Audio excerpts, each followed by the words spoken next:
What's up, everyone? Welcome to Cracka, which is comics, reviews, awesome movies, comedy, anything else I think kicks ass.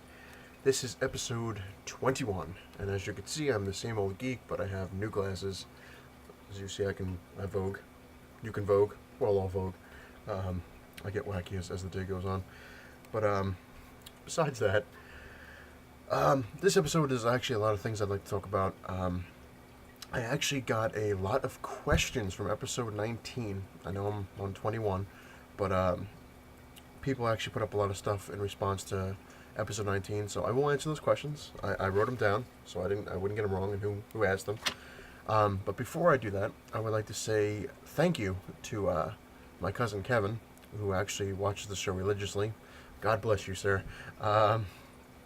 He always comes up with some good compliments and some good little tidbits on things, and he tells me what he likes, what he doesn't like.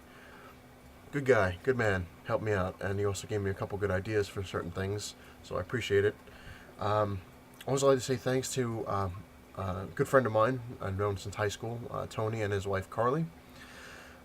Tony watches the show. I don't know if Carly does, but I know Tony does, so thank you, Tony. But the two of them, they've actually helped a lot with the show, telling me how to, do certain things and what to look for, and how to improve the show and how to get it out there, because I'm pretty much computer illiterate when it comes to certain things. Like, I just figured out how to work a webcam a year ago. So I'm a fan of the abacus. But it's a work in progress as I go along and get more technologically advanced. I can't even talk today. How am I going to advance if I can't talk? But it'll get better. But anyway, episode 19. Basically, I was talking about like why comic book stores are so expensive, and of course, I had a little pity party for myself because I'm pissed poor, and but like I said, I like to keep things positive, and I'll go over a few things about that. It actually goes into some of the questions. Question number one, I will go into. This is from Mike Bots, I believe is the name. If I get it wrong, dude, I apologize. I'm trying to go quickly with it, but he asks, why do comic book stores send people to Target and other places like Walmart to buy figures? Why don't they just order it from the company themselves? Wouldn't that make things easier? It's a good question. Basically, what comic book stores do and why they do it is they send people to stores to buy the stuff because it's a hell of a lot cheaper.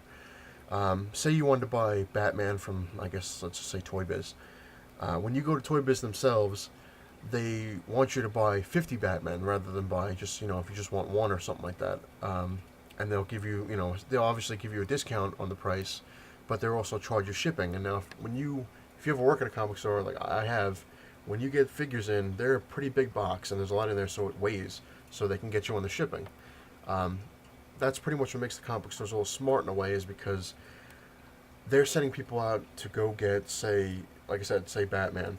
But when you go to a store like Target, you're not paying for shipping. You're just paying for the actual thing and the tax, of course. But also, you're not limited yourself to a certain thing. Like, you can go there and buy Batman, Aquaman, Superman, Green Arrow, like, Amazing Spider-Man, whatever you want, like, all in one thing. So that when you bring it back to the store, obviously you're making a profit right there because you're not paying for shipping. You're not dealing with the actual company. You're just buying from the store, which makes sense. It does. But also in like episode 19, like I said, it's a bitch because comic book stores, not only are they charging what they paid for, which is obviously that's what I would do. You would charge what you paid for, but they're sometimes not even just doubling it, but they're quadrupling what they're charging. Like, if you buy a $5 figure and you get back to the comic book store and say you own it, and most comic book stores, they're going to charge you $20 for a $5 figure, which is a little insane. Whereas you can easily say, even if you charge 10, which is kind of nuts. Like I said, I'm using like 1990s prices, but like me personally, like I said, if I had my own store, basically it would be, if I bought a figure for $5 from a store, I charge 7. I'm making the money back. I'm also making a couple bucks to keep in business. But anyway, that kind of goes into question number 2, from John. There's a turtle on my back. That's an interesting name. That's a good one. In episode 19, you talked about comic book stores and stuff like that. What makes you an expert? What do you know about comic book stores? I don't know if that's an evil question or not, but I'm going to answer it anyway. I've worked at many many comic book stores in my lifetime so far. I worked at a place called FunQuest. That was my first comic book store job, which many people might not even know unless you live in Long Island. You might have seen it in Plainview. The owner, his name was Hal. I'm not going to really say his last name because I don't want to get into that. But very cool guy. He taught me a lot of stuff when I was 14. I got the job there. Basically, since he's out of business, I guess I can say that I guess I wasn't really on the books. But I got paid in comics, which was pretty cool. Unless I wanted to get something else, and then he would of course give me cash. But I learned a lot. Like especially when you're a kid, you're not really kind of paying attention too much. But I did. I soaked it all up like a sponge. What to look for. What's a good thing for prices. It sucks he went out of business. Like I said, he was a nice guy, and it was a cool store. Like half the store was dedicated to baby stuff, which was an odd combination. The other half was a comic book store.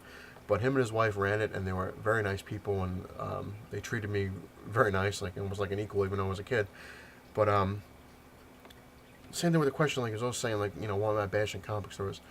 I'm not bashing comic book stores in general because I see why they do what they do, and I see why they have to do what they do. Because if you rent a store and say it's $1,000 a month, if you're not making over $1,000, you're screwed. Because then right then, you're gonna be behind your rent and stuff like that. And I said always try to get the positive side on certain things. But in episode 19, like I said, it kind of made me look like I was bashing comic book stores. I'm really not. It just does aggravate me that companies like as much as I love Marvel and DC and stuff like that, that they kind of fluctuate a lot with the prices, which sucks. And that's got nothing to do with the comic book stores. The comic book stores just are getting them, and they're selling them for cover price, which is cool. What does piss me off at comic book stores, like I said, is when they take something like Superman, one of the newer issues, and they pull one, and then, say you miss it, and they turn around and and then they charge you like $20 for an issue that came out the same month, just a couple weeks ago. That pisses me off. Or the same thing with figures when they triple the price on a figure, But besides the point, good things about comic book stores. Everyone I've ever gone to, there's a couple here and there that really actually sucked. I'm not going to get into them, but basically every comic book store I've gone to, the people that work there are beyond nice. They will bend over backwards to answer any question. They'll help you any way you can. I mean, I've gone into comic book stores and I had no idea what the hell I was looking for, and I just remembered one specific thing, and people were like, "Oh, what was on the cover? Oh, well, Wolverine was on the cover," which doesn't help much. But then if you say like, "Oh, I saw it a week ago," and it had it was a green, whatever. Most of the time, comic book store people, they know everything about it because they've read it or they've obviously seen it enough times when they're putting it on the shelf. So that's a good thing about comic book stores. People there are usually 100% very nice. But moving on to another question.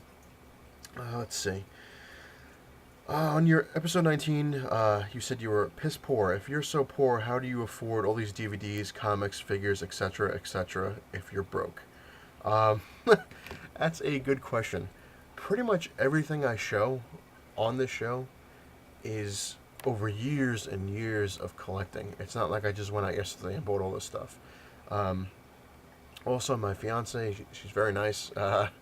She knows how I am with stuff, and she's very good with that kind of stuff. Like she'll out of nowhere just bring home a comic and say, "Oh, I saw this. I figured you don't have this one."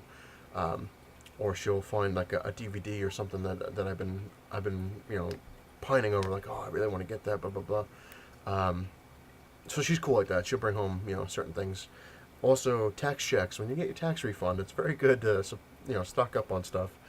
But yeah, pretty much everything, like I said, like I have it's over years and years of collecting. I haven't gone out and just bought all this stuff. I mean, there are times I go out and I'll save money for a couple months and I'll just piss right through it, which is not really the best thing to do. But sometimes, like I said, I get a little bug and I'm like, what, I've been waiting long enough. I'm not going to spend $1,000, but I will spend like $100 and just go nuts and just buy some cool stuff.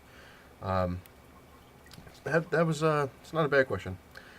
That was pretty much it on the questions, basically. My cousin, actually, that I was just talking about, Kevin, he gave me a good idea because he said, why don't you go in and try to get your own store? And in response to that, I've come close. I really have. There's a couple times where I can almost taste it, how close I was to getting my own comic book store. But it's not easy. It's not like you just go into the bank and say, hey, I'd like to have a comic book store. Hand me over the money, unless you're going to rob it, of course. But the problem with comic book stores, and even if people invest in it, it's the fact that they're very risky, and that's what that's what everyone keeps telling me, like how risky it is. It's almost like a restaurant too. You never know where you're going to go with it, especially with the way the internet is. The internet, you can pretty much pull up any comic now and you can read it, which, it's cool, but an old school person like myself wants to hold it in their hands and, flip through the pages and go back and forth rather than scrolling down on the screen and, okay, that's just me. I mean, some people, they like it that way, and it's cheaper, and, hey, I'm all about, going a cheap route too.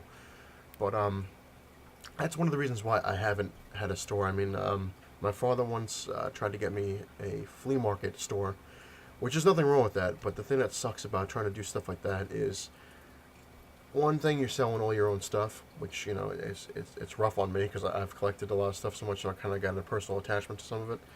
But it's also same thing with rent. Like, they'll charge you a certain amount of rent, say $75 a month or a week or whatever it is, and if you're not making that, you're done. You just basically, you're losing money. So but it's still, it's a dream. It's a dream to have my own store. It really is, and maybe it'll come reality. Like I said, my cousin Kevin did give me a couple good ideas that I might actually take him up on, and I'm definitely going to take a look into it. So it wasn't a waste, Kevin. It wasn't a waste. But will become reality. Who knows? We'll see. If I have my own store, that would kick some ass. I'm sure my future wife would love that. At least I'll be out of her hair. But anyway, I've pretty much talked a lot about that stuff, but let's go into a couple things here and there. Today I went a little crazy. Like I said, sometimes I do. I went out and got the special edition Justice League Doom DVD. I've watched it, but I haven't done a review on it, which I will do in the next episode. I just don't want to do it now because it's, like I said, it's getting to be a long episode, but I will go further into this, what's the difference between the collectors and stuff like that. Another DVD I went out and got, because the future wife, we're fans, is Puss in Boots.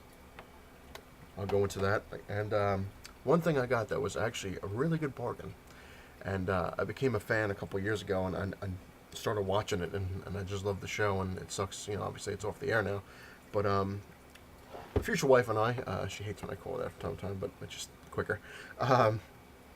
We started watching the show, and we went to Target today, and we found the entire series for one hell of a price. We found the King of Queens, the complete series. It's got 27 discs. Now, you would look at it and you say, that's probably cost you a small fortune, and normally it probably would have, but this was only $40. That's pretty damn good. Like I said, I'm not really going to go into a lot of stuff like that. This episode was more of a heads up kind of thing, and just answering a couple questions that I got, which I love the questions. So keep them coming. I don't mind answering them, stuff like that. Like I said, I cannot talk today. I should get my own blooper reel going. Next episode, like I said, I will talk about the Justice League. I'll do a review on that, the Doom, which is pretty much based off the book The Tower of Babel, where Batman basically sets up his own contingency plans against Justice League just in case they ever went rogue, which is a smart idea. It really is. But that's next up. Yeah, see, still can't talk. And must be something there again. The next episode. So I hope you enjoyed me answering the questions that people out there asked. And once again, thanks to everyone who watches the show. I really do appreciate it. And I'll see you on the next episode.